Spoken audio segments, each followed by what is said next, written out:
What's going on in your brain? Any Uh, kind of ideas? I'm thinking of animals, and I don't know why, but I'm thinking of something like a silly and it could have to do with my silly bearded dragon that is top of mind at Mhm. I the kinda moment. knew you were going in that direction. We spend too much time doing this when you already have a feeling of what it's gonna be.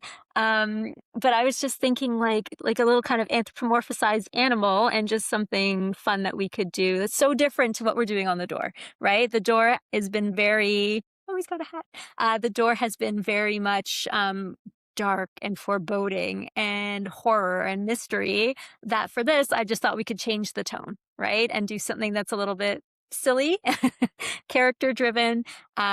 I was 100% picturing the hat, so that's really funny that that was the first place that you went. And to That's just kind funny. of have some fun with a character, right?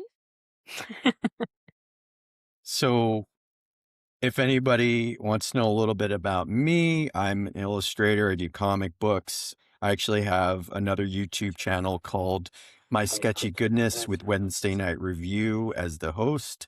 And a lot of what I do on that is what I'm doing here, which essentially is somebody will give me a suggestion or I'll have some idea in my head and I really don't have an idea of what I'm going to do beforehand. I just kind of start doing it. I don't have any reference in front of me, so forgive me if this doesn't quite look like a bearded dragon. I kind of have It's a pretty general, good. I I have agree. a general idea of what they look like, but if anybody has a suggestion they want me to add to this so that it makes it a little bit more unique to the situation that we're in right now, which is just very kind of like riding a tight wire. Yeah. Uh, I love this is basically this is improv in sketching form. Is essentially what we're doing. And it's like, shout out the strangest thing you can think of or whatever. I think it could be fun to like, have some little insects kind of around looking at them like they're hiding. Like, the crickets trying to escape the bearded dragon who's gonna eat them or something like that. Because he looks like he's off to a dinner party or something with his little hat on, like he's going somewhere exciting. what if the cricket itself was riding I the love that because that actually it wasn't riding on top of my bearded dragon, but I have a bearded dragon named Godzilla Junior, Goju for short, and he's become my little baby. And one day the cricket hid on his chest and he couldn't find it. It just climbed up on top of him and just held on for dear life so that he couldn't eat it. But I think that's hilarious that it's like hitching a ride to this dinner party that he's going to with his hat. so one of the things that one of our YouTube watchers, Paul Kempt, was mentioning was seeing you write something up. So, or Mhm. having you write something up while I draw. Is that something you'd want to do Sure, I while I'm can pull drawing up this a. out? Coming up Oh, with a little backstory for this so that I have like I can do that. Absolutely. I can do that while you are working on our friend. of course, if somebody is jumping into our little sketch writing session, this spontaneous sketch writing session has a suggestion, Sarah will stop for a Mhm. moment, Yeah. let us know what that is. And again, forgive me if I'm not quite getting the anatomy of a grasshopper quite right. I know the legs are probably not quite proportionate to the way that they would be in real life. Now, here's the thing. You're coming up with a composition that is maybe not accurate in real world, but it works better for what you're doing. So you kind of fudge it, right? So, like, does the bearded dragon grab onto a stick in the way I'm having it grab onto? Maybe Mhm. not, but if it works for the situation that we're in and makes it a little bit more, as long as it doesn't throw you out, I don't think there's anything wrong with making something a little bit more fun in regards to what you're drawing. Same thing with like, you have to make a decision when it comes to like anthropomorphic creatures, right? Mhm. Taking on details that are more human. So you have dogs that sit on their bums like a human does, when in reality, the dog really couldn't do that, or at least not comfortably. Same thing with this grasshopper, the way that grasshopper is like kind of riding on the back of the um, bearded dragon. It may not Mhm. completely anatomically correct, but how would a grasshopper in real life be sitting on the back of a bearded dragon? Like, who knows, right? So, let's see here. Okay, I got something going on here, and it actually the hat is what's really kind of making this work for me, as I'm kind of brainstorming our way over here. Um, so I think what could be really interesting about these 2 here is it's almost like the bearded dragon is like a serious fellow. Like he likes to do things his way. He has his routine in his terrarium until this grasshopper comes in and decides to change things up for him, right? To go on an adventure with him in a way that he hasn't done before and take him somewhere exciting and fanciful, right? Like, I think that him kind of riding him like a horse is actually, there's something really funny about that, that it's like, the serious and the silly, right? So the Mhm. bearded dragon's going along with this, right? He's got his hat on for his adventure, and the grasshopper is like leaned right in and is like, okay, off we go, and, like, they're gonna venture around the terrarium, and the funny thing about it is this is, generally speaking, a predator and prey relationship, but this is not what we're seeing here, right? Because the predator is the one that sort of has become the little bit more submissive one to the prey that is now like, "Let's go," which is really, really cute. What's interesting too is it doesn't require too much like detail for you to start to get like the kind of personality that each character Mhm. may have. Like the hat really says it all for you right there. Like Yes. you made a decision. You're like, okay, this is a serious, Yes. uh, Mysterious you know, fellow putting on his hat serious to go out. fellow. Whereas the grasshopper is a much sillier character, and so, like, it's interesting that, like, your thinking would, um, start to create those archetypes Yeah. for the character. Now let me ask you this, is there a Mhm. scenario where the bearded dragon loosens up and ends up riding on the back of the grasshopper? Ooh, that's a funny one. Or maybe it's that it's not that he ends up necessarily riding on the back of the grasshopper, but maybe it's like where he started off in more of like a proper trot. He starts like doing some galloping, like he's really running for it, like a leaping lizard, right? Like he leans into that. Whereas at first he's very much like, I move in this way. Then it's like, wait, I can jump high, I can jump far. So he kind of lets go of his serious ways and potentially his hat falls off in the midst of that as he kind of transforms into more of a fun loving character thanks to his buddy the grasshopper, who is an unexpected friend, right? Brought him out of Mhm. his shell. Uh, yeah. One of the questions that pops into my head as you're explaining that is that why in this situation would a bearded dragon not be interested in a grasshopper? Like what would make a grasshopper not appealing to a bearded dragon, especially a bearded dragon? Did this bearded dragon always have this hat, or was it something the grasshopper put on the bearded dragon's head and that kind of created like a relationship, like the bearded dragon was about to eat it, and then Yeah. all of a sudden the grasshopper goes, before you do that, Here's your before magic you hat. end my life, here, put this on, and then Yeah. all of a sudden, Beard Dragon's like, "Wait a second, this Yeah. changes everything."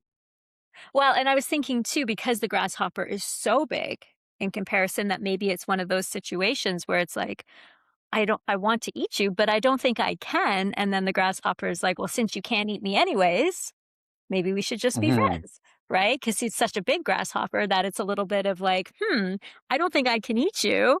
And it's like, okay, well, I have a better idea then, instead of me being dinner. And it could even be one of those like, kind of like children's tales of like, I'll eat you the next day, kind of thing. And it's like, when I get bigger, maybe I'll eat you then, but they become friends over the time. And then it's like, I would never eat you. mhm. Yeah, every day it's just like almost like the grasshopper is kind of playing the bearded dragon maybe a little bit. Yeah.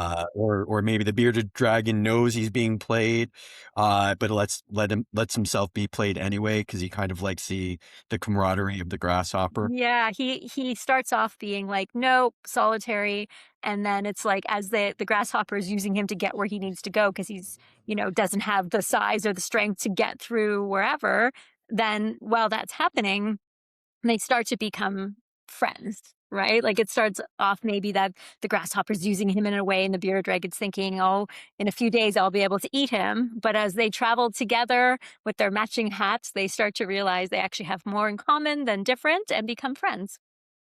Hmm. Yeah, and like I could totally see that as being like a cool little children's book. Yeah. Um, could you imagine this in a way in a world being like a comic book? Um, I actually could see it being a comic book because it could have a lot of fun little stories and adventures and settings and stuff like that. Like, I think that there definitely is a world in which these 2 characters start off in this very unexpected friendship, right? Because it's like so many of those stories, right? Where you're like, these 2 should not be friends, but due to different circumstances, they became friends. And once they became friends, then all these adventures could take place. And truly, it could be a real world setting where these 2, live in a space that the others are maybe not anthropomorphized like they are, or it could be an entire world more like Bug's Life type of situation where all of them are like this.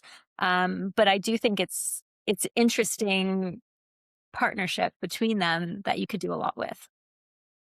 yeah, I mean there also is a world where we're in the middle of their adventure, right? Hmm. So they come into a town and they're already like best of friends, and Yeah, people kind of wonder like, well, how did that happen, right? So exactly. It's almost got um like a bit of a like, with their hats and the whole thing. It's like they rode into town today, kind of a feel to it.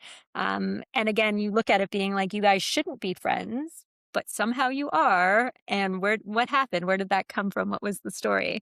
I think there could be a lot of fun with the characters because there's so many ways you could take it. Like, it does feel like the mhm. character pair that could become, like, a series of short little comic books or stories or something like that, just because the adventures are somewhat endless, truly. Mhm. I mean, it could also be based off of, let's say, like, a famous story unto itself, like something like, uh, I'm just, the, Lone Ranger and, Yeah, well, like, it could be, any kind of buddy kind of, yeah, type of exactly. It could definitely be the bearded dragon and grasshopper version of so many tales, right? Any place that there's the 2 of them together against the world, the unlikely pair could be these guys. yeah, there's and I just kinda curious to know, have you thought about names at all for them? Well, yes, I feel like the grasshopper's name should be Pip, and I don't know why. He just Because feels like that's the kind of name that he should have, just because he just looks like that kind of a character, and as much as I would love to say Godzilla Jr. for the bearded dragon, I feel like he, for some reason, and this is gonna be strange, feels more like a Leonard or something, right? Like Leonard and Pip. And just because the names are so opposite ends of the spectrum of one being very formal, very serious, the other one being very cute and short, like with the little hops, that's just kind of the feeling I get from these 2. Leonard and Pip. Um, and now would you consider like, you mentioned this could be kind of humorous, but could it like, what are some of the other genres? Like, could it be action? Could it be like mystery? Um, I what are think some of the things that Yeah, I mean, I think, like, because of the characters, humor is the first one that it falls to, but I think it also could fall to a bit of, like, it definitely also falls into, like, a fairy tale type of space, right? Like, so Mhm. something that has got, like, a magical element to it, like quest-based, that these 2 are on an adventure to, find something missing, save the the queen bee that's been kidnapped or whatever, right? Like there's lots that we could do in terms of that as this like kind of team that comes Mhm. up from this below and saves the day. Um, Mystery, absolutely. There could definitely be that element to it as well. I think that sort of even with the saddle setup, an action adventure definitely feels Mhm. in line with it. And I think the tone might lend itself towards silly just because they feel like characters that could be a little bit bumbly, right? Like they're off to save the day, but things don't quite go their way, as they have their adventures. Yeah. I mean, both of us work with like young adult and Mhm. stories for kids. Like, is there anywhere where this can be much more of an adult story? Like, could we use it in a way where, um, this is like a really gritty kind of, I'm almost thinking like the Rats of Nim Yeah. or, Watership, Down, like something where it for sure kids, it's got Yep. some appeal in that way, but there's an adult element to it where characters actually can die, right? Yeah, and I think you could tell a serious story with these characters where it is that, their home is being destroyed and they have to get out and they have to find shelter and safety and they're the only two left and they're on a mission to find, are there any more of us out there, that we could find and live with because where we were is gone thanks to a fire or whatever it is, something a bit more dramatic that sent these two unlikely friends together as the last ones left on a mission to try and find a new home to, survive whatever it is. Absolutely. I think that it could be something like that. There could even be a story in which adult adult humans were transformed into these guys, right? And now they're stuck in these bodies in this form, having to figure out how to Mhm. live, how to get through, how to get back, how to like a princess and the frog situation, right? Like how do I get out of this grasshopper body because I want to be a human again? So I think that these characters, given the right environment and backstory, we could take them in any direction. Yeah, and that's kind of where I'm going with that. It just Mhm. really the sky's the limit. Like we can stick with a certain kind of genre, Mhm. making it because it is anthropomorphic, and you Yeah. automatically go kids. But then there is a world where this could be a bit more adult. Yeah. It's not so cartoony that it doesn't feel like it couldn't fit in that world. I feel like it Um, really lends itself to, like, co-readership, right? So, like, an adult and a kid enjoying it together, right? That mhm. there is something where the adult would happily read it even if the kid didn't wanna join in. Or, that it's something that an adult could pick up and read it without it being so ridiculous that it's like, "Oh my goodness, this was written for a five-year-old." I think that there's lots of opportunities that there's something really great about stuff that does have that co-element to it that can be, you know, the adult enjoys it as much as the child they're reading it with, like a Secrets of Nim or something like that, where it's children's, but the adult is as vested in the story as the kid is. Yeah. And I think to me, that's kind of an appealing type of story because it means that it's something I would want to read, but Mhm. also something I can share with like a nephew or a niece or, Yeah, something like absolutely. that. I think it's always great in anything that you create for kids is to think about the adults involved, right? Because they are also the gatekeeper and they're more likely to want to purchase something, read something, share something that they too enjoy, which is why things that, were created 30, 40 years ago still become relevant because parents today have good feelings about them and want to share them with kids. So it's like if you're creating a new property, creating something that an adult would feel good about engaging in and enjoy themselves, they're way more likely to choose it, for the child in their life. Yeah. And I think when you're talking about something that's going to take you a while to create, Mhm. you want to have something that is going to keep you entertained. Uh, Absolutely. and like that's always the thing that I look for is like this may be for younger audience, but it entertained me it made me laugh, or I really enjoyed drawing these characters because there was just something about them that resonated with me, and Yeah, therefore, I wanna keep on drawing them, right? absolutely. Absolutely. So, yeah, I'm not sure, what the coloring of a bearded dragon is, but I wanna make them somewhat connected, Yeah. but a little bit different Yeah, that looks from great. Pip. Yeah, it's always interesting when you start with a character, right? Because usually you start with like, what's my plot? What's my, where am I going with this? Whereas we kind of did the opposite. We're like, let's come up with a character and then where could we stick them? What could we do with Oh, them? What could be something that could happen to them? And I mean, deciding on the style and the genre is kind of coming along with also seeing the way that the art looks, right? Especially because we didn't go in with to this with a strict mindset as to what this was supposed to be. Looking at it allows us to also decide what could we want to create with this, right? yeah.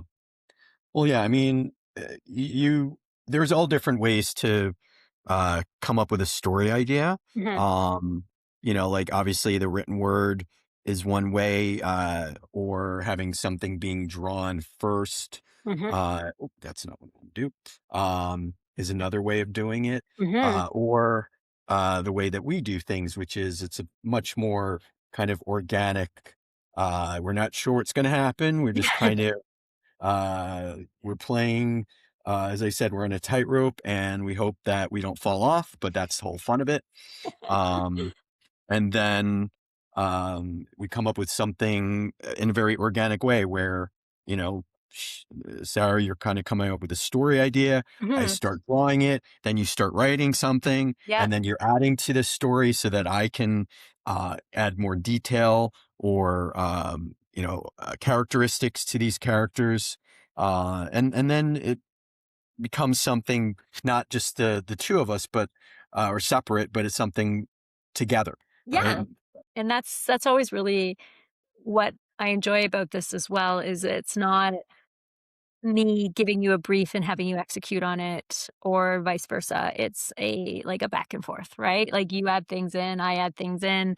We go back and forth on it to sort of decide what we think it should be, which is slightly unusual in this space. A lot of times it is very much brief and execute. So it's kind of nice to do something that we can, like you said, we share it, right? This isn't yours or mine. This is something that we've organically created in real time in the past 26 minutes together. So, yeah.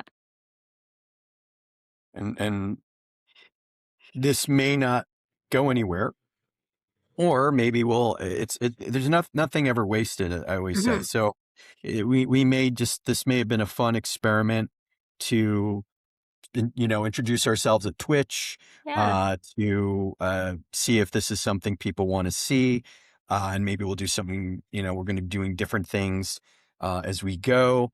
But at the end of the day, nothing is wasted, as I said. So this may end up being, who knows, maybe a story we work on You might see them for again. our next, yeah, maybe for our next season Yeah. of the Imagination Factory, and or it could be implemented into other projects we have together, Yeah. or maybe it's its own thing. Who knows? Yeah. It could even just be a short story with a single illustration, right? Like there's Yes. always something to it, or, these characters, you never know where they might come back again. Yeah. It was fun to it was fun to create them and sort of see what they could be, and then all the different things they could be, which I think is the really interesting thing about this process is, as we've already said, you could put them in how many different settings on how many different kinds of adventures. So, yes, Leonard and Pip. Those are perfect names for them, I think.